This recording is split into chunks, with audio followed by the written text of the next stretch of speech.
गावकरी एका आरोपीच्या घरावरती हल्ला चढवतायत कारण त्यानं एका 13 वर्षाच्या अल्पवयीन मुलीवरती जी नेहमीप्रमाणे शाळेतून आल्यानंतर आपल्या घरात आतमध्ये जाऊन कपडे बदलत होती तेव्हा घरात कोणी नव्हतं, पण तिच्या याच एकटेपणाचा त्यानं फायदा घेतला आणि अतिप्रसंग करण्याचा प्रयत्न केला आणि यानंतर तिच्या डोक्यात वरवंट घालून निर्घृणपणे तिची हत्या केली।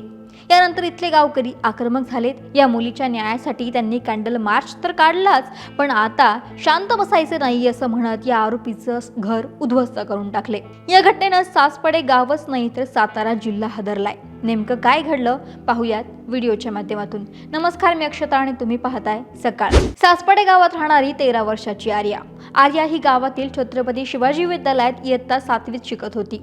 शाळेचे पेपर सुटल्यानंतर 10 ऑक्टोबरला नेहमीप्रमाणे दुपारी 2:30 वाजण्याच्या सुमारास शेडमध्ये झोपलेल्या वडिलांकडून घराची चावी घेऊन ती घरी गेली।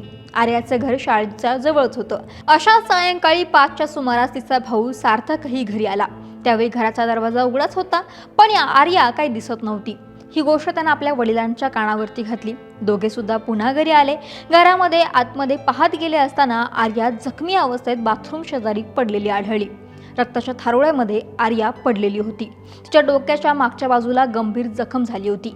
तिच्या तोंडावरती डाव्या बाजूला मार लागल्याच्या जखमा होत्या। यावेळी ही परिस्थिती पाहून आर्याच्या वडिलांनी तिला उपचारासाठी नेलं, परंतु डॉक्टरांनी तिला मृत घोषित केलं।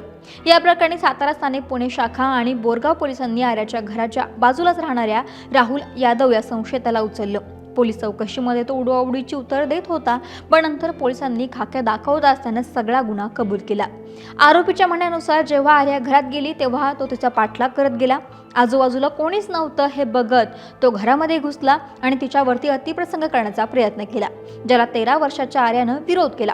आरोपीला हिसका देऊन त्याला त्याच्या तावडीतून आर्या पहिल्यांदा सुटली सुद्धा, पण त्यानं तिला शेवटच्या खोलीमध्ये पुन्हा पकडलं। आर्या कोणाला तरी या गोष्टी सांगेल याचा राग आणि भीती आरोपीच्या डोक्यात गेली। त्यानं तिला फरशीवरती आदळलं आणि फरफटात बाथरूम जवळ घेऊन गेला आणि तिथेच असलेल्या वरवंट्यानं तिच्या डोक्यावरती तोंडावरती एकामागून एक वार केले।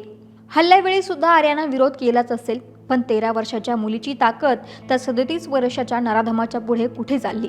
तिने ओरडण्याचा जरी प्रयत्न केला तरी दुपारच्या त्या भयान शांततेमध्ये कोणाच्या कानावरती तिचा आवाज पडला असेल। या नराधमानं आपल्या ताकदीनं तिचं तोंड दाबून तिच्यावरती हल्ला केला आणि या हल्ल्यात आर्याचा जीव गेला।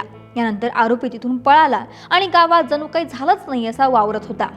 आर्याची हत्या कोणी केली आणि का केली या प्रकरणानं खळबळ उडालेली असताना पोलिसांनी आर्याच्या आसपासच्या घरामध्ये चौकशी केली, तेव्हा आरोपीचं घरही त्याच ठिकाणी काही अंतरावरती होतं, पण राहुल यादव घरामध्ये नव्हता।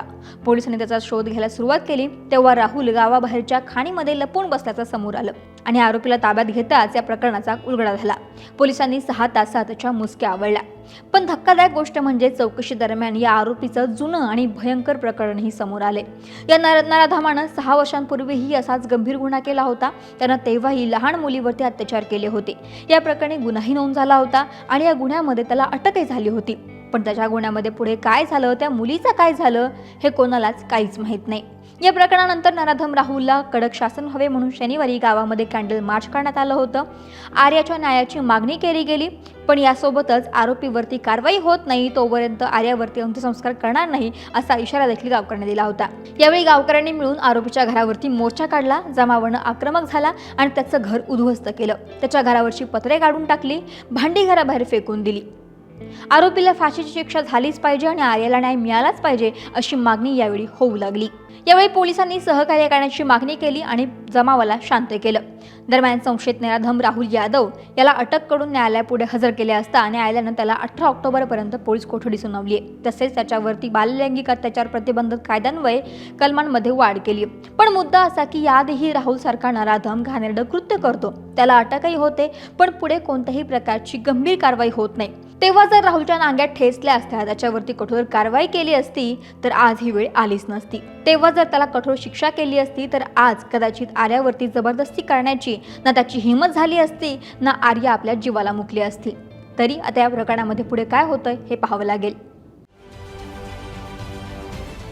महाराष्ट्रातील सर्व बातम्यांचे विश्वासार्ह व्यासपीठ सकाळच्या सर्व सोशल मीडिया प्लॅटफॉर्मला लाईक, फॉलो आणि सबस्क्राईब करा। तसंच सर्व नोटिफिकेशनसाठी बेल आयकॉन प्रेस करायला विसरू नका।